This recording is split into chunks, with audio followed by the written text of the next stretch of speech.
Pour beaucoup de sportifs et de spectateurs, seule la victoire compte. Et pour y arriver, ils font parfois preuve d'une énergie créative qu'ils auraient peut-être mieux fait de réserver à la pratique de leur discipline. Se faire passer pour handicapé et participer aux Jeux paralympiques, ou encore dissimuler un moteur dans la roue d'un vélo, ne sont que la partie émergée de l'iceberg dans le milieu de la tricherie sportive de haut vol. Alors, vous souhaitez découvrir les 10 athlètes qui ont été surpris en train de tricher? Restez donc avec nous jusqu'à la fin. N'hésitez pas à liker la vidéo si elle vous plaît et si vous êtes nouveau sur la chaîne, n'oubliez pas de vous abonner et d'activer la notification pour ne rater aucune de nos prochaines vidéos. On commence.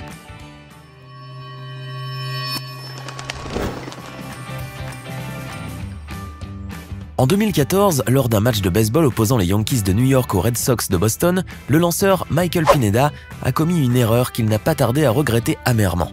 En effet, le joueur des Yankees avait pris le risque d'appliquer de la résine de pin sur ses doigts.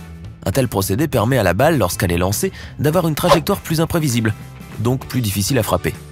Ainsi, lorsque l'arbitre Jerry Davis a constaté en deuxième manche cette substance dans le cou du lanceur, ce dernier a été immédiatement envoyé aux douches. Pourquoi? Eh bien, ce matériel collant est interdit pour les lanceurs. Par conséquent, Michael Pineda a écopé de 10 matchs de suspension. Suite à cela, il a déclaré « Je sais que j'ai fait une erreur, je me sens si triste ».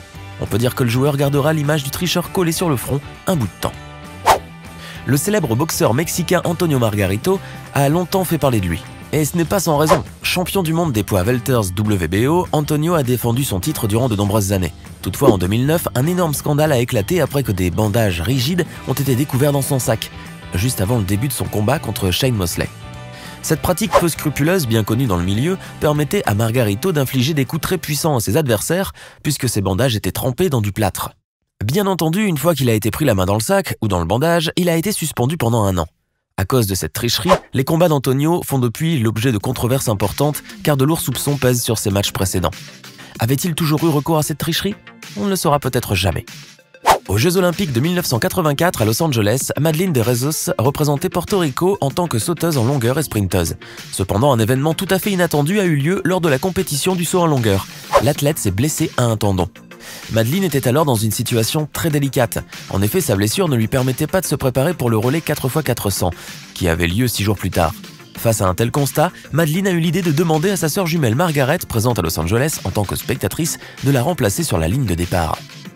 Et ça a marché. Margaret, étant également athlète, a couru à la place de sa sœur. Toutefois, la supercherie n'a pas duré, puisqu'une journaliste présente lors de cette compétition était capable de différencier les jumelles l'une de l'autre. Ainsi, lorsque le chef de l'équipe portoricaine a découvert cette incroyable tricherie, il a décidé de retirer son équipe de la finale. Depuis, Madeleine et Margaret de Rezos sont marquées l'histoire du sport pour avoir osé une telle supercherie. Avant de poursuivre cette vidéo, voici la question du jour. Qui est le premier boxeur français à devenir champion du monde de boxe anglaise? Option A, Georges Carpentier. Option B, Marcel Cerdan. Option C, John-Henry Lewis. Écrivez la réponse qui vous semble juste dans les commentaires et nous verrons en fin de vidéo si vous avez eu raison. Durant un match de basketball opposant les Hawks d'Atlanta aux Rockets de Houston, un incident pour le moins particulier s'est produit. Et pour cause, le pivot des Rockets, Dwight Howard, a été surpris en train d'utiliser de la résine, un produit pourtant interdit par le règlement en NBA. En effet, lorsque le joueur des Hawks, Paul Millsap, s'apprêtait à faire un lancer franc, il s'est rendu compte que la balle était collante.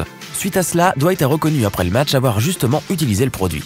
Alors qu'il recevait des critiques de toutes parts, l'accusant de tricheur, le basketteur a affirmé que cette polémique était ridicule. On l'entendra même dire « Je pense que tout ça est exagéré, comme si j'avais fait quelque chose de dingue ». Il a aussi déclaré « Je n'ai jamais triché et je n'ai jamais été le genre de joueur à faire quelque chose d'illégal pour gagner ». Il a ensuite expliqué qu'il utilisait cette résine depuis plusieurs années et que ça n'avait jamais posé de problème auparavant. Pour lui, ça permettait simplement de garder ses mains sèches. Et son coach, J.B. Bickerstaff, était du même avis.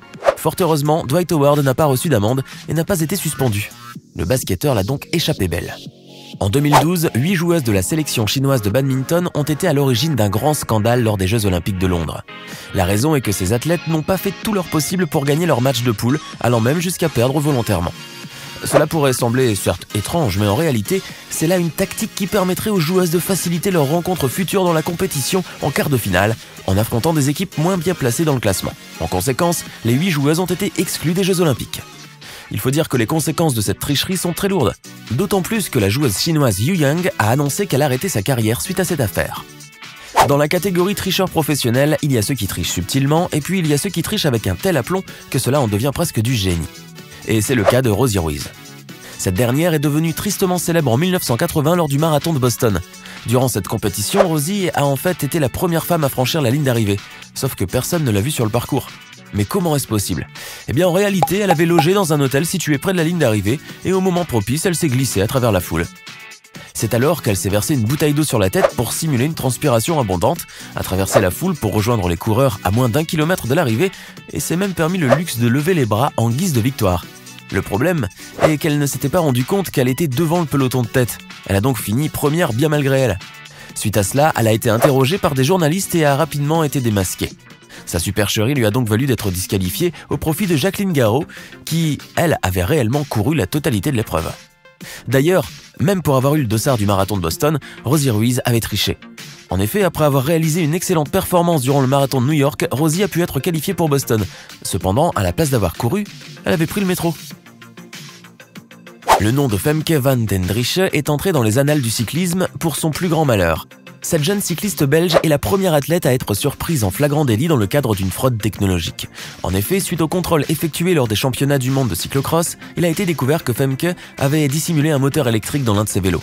Bien évidemment, la jeune femme a été reconnue coupable. Ainsi, elle a été suspendue pour une période de 6 ans à compter du mois d'octobre 2015.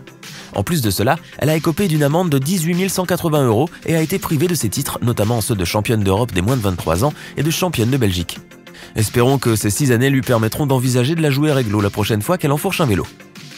En 2000, aux Jeux paralympiques de Sydney, l'équipe espagnole de basketball a marqué à tout jamais l'histoire du sport. Et pour cause, après avoir remporté la médaille d'or durant l'épreuve réservée aux déficients mentaux, cette équipe a fait grand bruit, non pas pour ses performances, mais plutôt pour son effroyable imposture. En effet, quelques temps après la compétition, un des joueurs de l'équipe, Carlos Ribagorda, pris de remords ou de bêtises, a révélé au monde entier que 10 des 12 joueurs de l'équipe ne souffraient d'aucun handicap. Ce qui a bien évidemment obligé les Espagnols à rendre leur médaille. Mais les conséquences ont été encore plus catastrophiques, et pas seulement pour les responsables. En effet, cela a abouti à l'exclusion des handicapés mentaux lors des Jeux paralympiques suivants à Athènes en 2004. D'ailleurs, ce n'est qu'en 2012, lors des Jeux de Londres, que les sportifs à déficience mentale ont pu réintégrer la compétition paralympique. Eh oui, tricher avec aussi peu de moralité ne pouvait avoir que de graves conséquences. En septembre 2009, lors d'un match du championnat de football danois entre Hobro et Göteborg, l'arbitre remarque que la cage du gardien de Göteborg, Kim Christensen, semble ne pas faire la largeur réglementaire et décide d'arrêter le match pour les faire mesurer. En effet, quelques 20 cm sont manquants, certainement parce que mal ajustés, ce qui peut arriver avec des cages amovibles. Suite à cette observation, les poteaux ont été simplement remis à leur place pour respecter la taille réglementaire et la rencontre a repris comme si de rien n'était. Après tout, jusque-là, il n'y avait rien de si suspect. Mais la télévision suédoise qui filmait la rencontre a révélé plus tard que ce que l'on prenait pour une erreur était en réalité une tricherie de la part de Kim. Pris en flagrant délit, le gardien de but a justement été enregistré en train de déplacer les poteaux amovibles de son but de plusieurs centimètres de chaque côté. Sans surprise, les images de cette scène ont rapidement fait le tour du monde. Et le plus étonnant dans tout ça, ce n'est pas l'audace du gardien suédois, mais son idiot aussi. En effet, il a admis dans une interview quelques jours plus tard qu'il a déjà eu recours à cette astuce à plusieurs reprises. On s'attendait alors à ce qu'il soit sévèrement puni, mais pas du tout. Aucune sanction n'a finalement été prise contre Kim, car l'infraction n'était pas répertoriée dans les règlements. Espérons que maintenant c'est chose faite. Voilà maintenant la réponse à notre quiz. Il s'agissait de la réponse A, Georges Carpentier, qui est le premier boxeur professionnel français à devenir champion du monde de boxe anglaise. J'espère que vous avez été nombreux à trouver la bonne réponse. Maintenant, à votre tour de nous dire en commentaire lequel de ces athlètes surpris en train de tricher vous a le plus surpris par sa créativité. Et si la vidéo vous a plu, n'oubliez pas de mettre un pouce bleu, de vous abonner et de la partager avec vos amis. À demain, même heure, même chaîne, pour une nouvelle vidéo.